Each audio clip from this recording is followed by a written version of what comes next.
Hello, I just thought I'd do this little video before I turn in. Just really to give those of you who don't know an update on how things are going with finding a special school place for my son. Sorry, I will apologise for my voice at the moment. I'm not very well. I've got a bit of a chesty cough and I'm losing my voice, so sorry I sound a bit hoarse, but yeah, I'm not not very well at the moment, so I should try and keep this brief. But I just thought I'd fill you all in on how it's going. Not good. Unfortunately. A couple of weeks ago, was it, I think it's back in February, we had our panel meeting, which we waited for ages. And like, obviously we as parents don't get to go to the panel meeting. But then they look at his EHCP and they make the decision as to what special schools would be suitable. And they picked out of the five, we put down five, and they rejected two as unsuitable, and they chose three. So I thought, oh, that's really good, you know. And that was his first ever panel meeting, so that was really good. And then a couple of weeks later, we got an email from one of the schools who wanted to assess him. So we went up there, and you know, my son really liked it. You know, it was just up his street. There was lots of space. There was lots of animals. There was, you know, that kind of thing. Music room. You know, things that he really, really loves. But from obviously from the school's point of view, because they were assessing his behaviour and things like that. But and then I emailed. They said I needed to email family services again, so that's what I did. And then I didn't. First, they said, "Oh, that's good. We'll get feedback from the school." And then I waited and I didn't hear anything, so I sent an email. I should do. And the following week, I sent another email and didn't hear back. And I finally thought, sorry, I'm going to phone because I'm not hearing anything. I don't think this is good. And it wasn't good. I phoned up. I had a lovely chat with the lady. She sort of apologised that she's not been able to get back to me. They've got a really big backlog of cases. And so she looked up his case and she said that they'd heard back from two of the schools that had been put down. One of the schools hasn't even replied, but I have heard that particular school, which would actually be nearest to me, they don't take them before year 3, so that might have something to do with why we've not had a reply from that particular school. But I would have thought the panel would have known that bearing in mind he's just turned 6 and he's going to go into year 2. So I'm a bit confused as to why they put that one. I mean, it's one of the ones I put down, but I'm just a bit confused as to why they still kept it on the list if he was going to be too young to go there. But, you know. Anyway. The obviously the school that assessed him said that they had concerns about his safety and his behaviour towards other children. I mean, they took him in. They were considering him for a class where most of the children were non-verbal, and he's quite verbal. Luckily, I mean, he's not got brilliant vocabulary. Hasn't got a brilliant vocabulary, although he does throw out some amazing words. You know, as I do. But we went into the classroom and there were like 2 TAs in there. It was a typical special needs setup. There's about 6 to 8 children, 2 TAs and teacher. I know that because I've worked in a special school. So it was a typical standard special school setup, which was fine. As I say, most of the children in there were non-verbal. And Alex walked in and just marched up to the front of the classroom, goes, "Hello, I'm Alex," and basically tried to take over. He's quite a confident little boy, He doesn't have any filters. He doesn't have any sort of oh, maybe I should hold back a little bit, or anything. He's got no filters like that at all. He just goes straight in there, and he likes to be the centre of attention.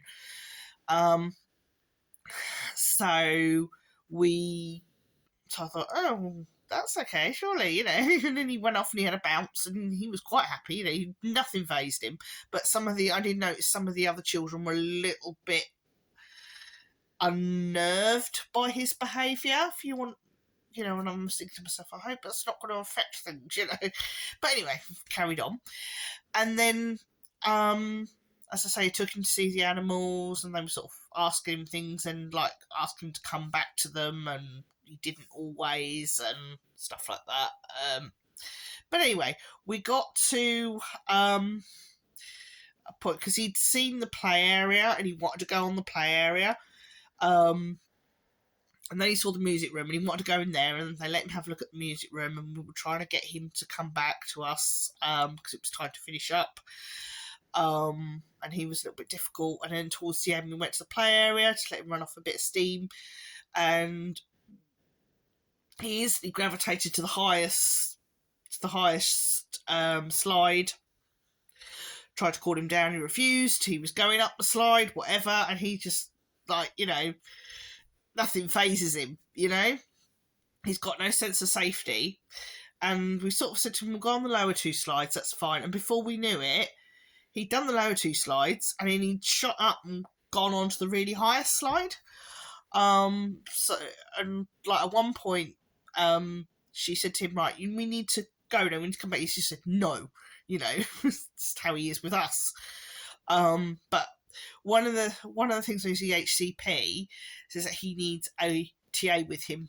Well, what we call a one-to-one, and he has to have a one-to-one with him at all times. That includes meals, that includes transport to and from school, the whole works. He has to have someone with him, and we did talk about taxis because this place was an hour away from us, so he'd be travelling 2 hours a day.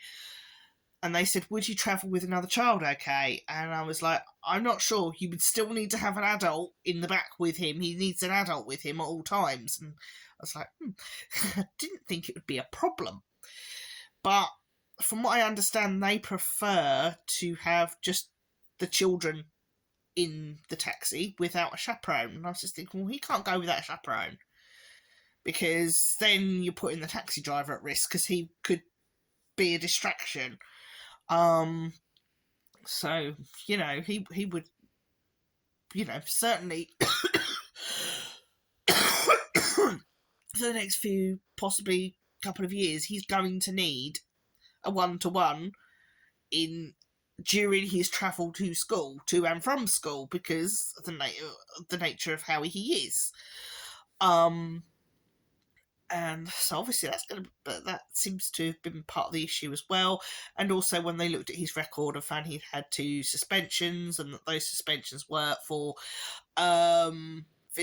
getting physical with staff and other children, they were concerned about, this is both the schools, were concerned as to whether he would be safe with the other children. At the moment he's in mainstream, and he has to be sometimes separated. They have like a activity room in the middle of the 2 classrooms, and he has to be separated a lot of the time from those other children. Occasionally they'll try and bring in one other child, never more than 2 other children. On his EHCP, it says that he can't be in a class of any more than 8, which would be obviously your typical special needs class. I'm not even sure 8. A little bit. Obviously, if he goes into a class of 8, I think that would need to be introduced very, very carefully. But anyway, that's kind of what we're dealing with. So both those schools, which are autism experience, they are the autism schools, and one of them was one of the best in the area, they've turned him down because of safety. But they've got to think about the other children in the classroom, and I know what he's like at home. We all do. He can be a lovely little boy. He's adorable, but at the same time, he can, just like that, he can turn, and he can get incredibly aggressive and can be quite frightening. Some of the things he comes out with, we're trying to curb some of the programming he watches. Sort of YouTube, some of those can be a bit. They look quite, because he loves cartoons, and he doesn't see a cartoon maybe with some not adult theme, not don't give it that way, but adult subjects, things like Tom and Jerry style, but a bit more grown up. If that's that kind of thing. And as I say, some of the cartoon violence, he likes that slapstick humour, but he doesn't see sometimes it's dangerous. And sometimes he's recently started getting hold of screams on YouTube, and constantly rewinding and watching the same scream over and over again, and then he tries to copy it around the house because obviously echolalia, he's very into his echolalia. So we have all of that. He's obviously stimming, and he likes to stim vocally. He's very sensory seeking, and as a consequence of that, he doesn't understand boundaries very well. He doesn't understand the concept of time. He lives in the present, so we have to be very, very careful how we word things and how we say things. I can't tell him that he's been turned down from that school that he really liked, because he will not understand that. Or he will, but he'll get very upset about it. He's getting very frustrated at the moment anyway, because he doesn't want to go to school. Which is a shame, because the school have bent over backwards. They've done so much for him. They've really been the staff there are outstanding. They really are.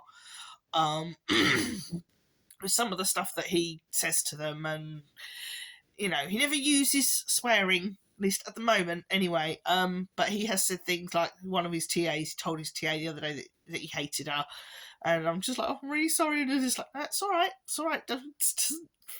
And there's another TA in the room who's got a 17-year-old autistic child, so she's experience of autism. It's good that I've got loads and loads of staff in the school who are really, really good. They've, head teacher, amazing.